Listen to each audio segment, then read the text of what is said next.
Guys, gagawa ako ngayon ng beef stick na bangus. Dark soy sauce, mga 3 tablespoon. Star sauce, 2 tablespoon. Tayo ng paminta.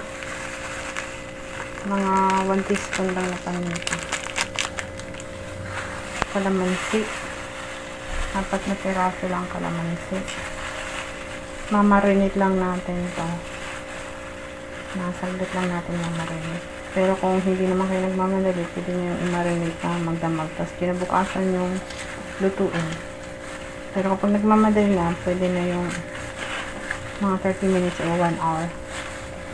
Lagyan natin ng massage lang natin dito. Sa boneless pala itong gamit ko. Boneless na bangus, 1 peraso, pero malaki. Ayan, ganyan lang natin para ma-absorb nyo yung minarinate natin. Magad lang tayo ng konting seasoning. Kahit hindi na natin lagyan ng salt kasi may tama na yung ating nilagay na mga seasonings. Yung sapat na cooking oil. Hindi natin yan lulutuin. Ano lang natin. Parang iyan lang natin.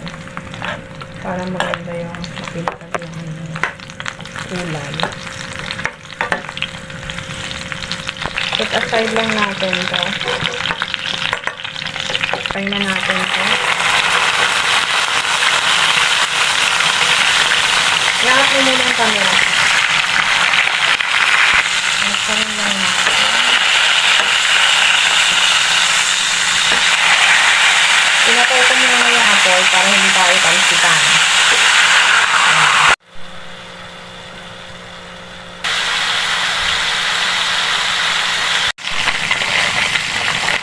So, tanggalin na natin. Daan-daan lang. Para yung nakakabisipan.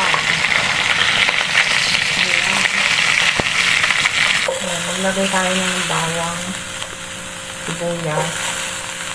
Binawasan ko guys yung diyan ka na rin i-spray na yung mga seasoning.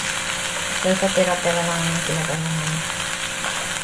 Lagay na natin ito. Saan natin ilagay yung pinaganahan natin na bangus. Ayan, para hindi siya maduro.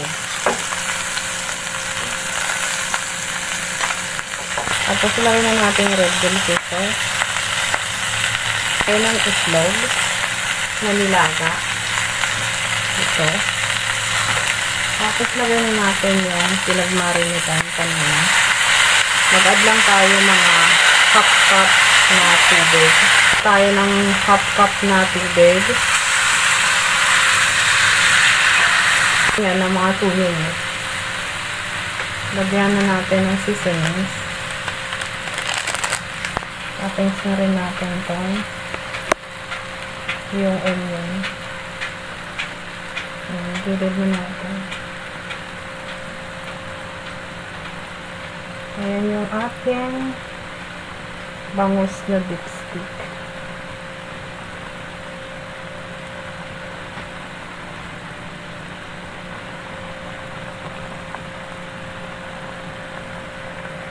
Titikman na natin yung ating ulam for today.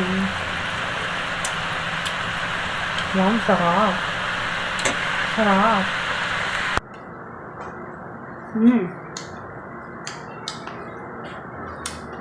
Yummy.